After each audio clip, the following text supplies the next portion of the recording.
చాలా సంతోషంగా ఉందండి. ఈ శ్రీచరణ ఛానల్ ద్వారా హిందూ ధర్మం పైన మనం ఒక ప్రత్యేకమైన వీడియోస్ చేయడము, చాలా వ్యక్తుల్ని కలవడం జరుగుతుంది. అంటే ఈ తప్పుడు ప్రచారాలన్నీ స్ప్రెడ్ అవ్వకుండా మా వంతు ప్రయత్నం మేము చేస్తున్నాము. అలాగే మీరు అడగగానే మాకు కూడా మీరు చాలా చాలా హెల్ప్ చేస్తున్నారు. చాలా సంతోషం అండి. మనము అందరం హిందువులమండి. మనం అందరం బంధువులు. సాంప్రదాయాలు, పద్ధతులు ఏవైనా ఇంట్లోనే. మీరు కూడా హిందూ ధర్మం కోసం పోరాడుతున్న ఎంతో మందితోటి మంచి మంచి ఇంటర్వ్యూస్ తీసుకొని హిందువులకు అందించి వాళ్ళకి అవగాహన కలిగించే ప్రయత్నం చేస్తున్నారు. హిందువులను చైతన్యం చేసే ప్రయత్నం చేస్తున్నారు.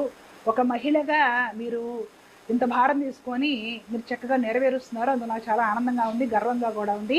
తప్పకుండా మన సపోర్ట్ ఎప్పుడూ ఉంటుంది. ఎందుకంటే హిందువులకి అవగాహన కలిగించడం కోసం ఇలాంటి ఛానల్స్ ఇంకా రావాలి. దానిలో కూడా మరలా మగవారు ప్రయత్నం చేయడం వేరు, మళ్ళాంటి మహిళలు ప్రయత్నం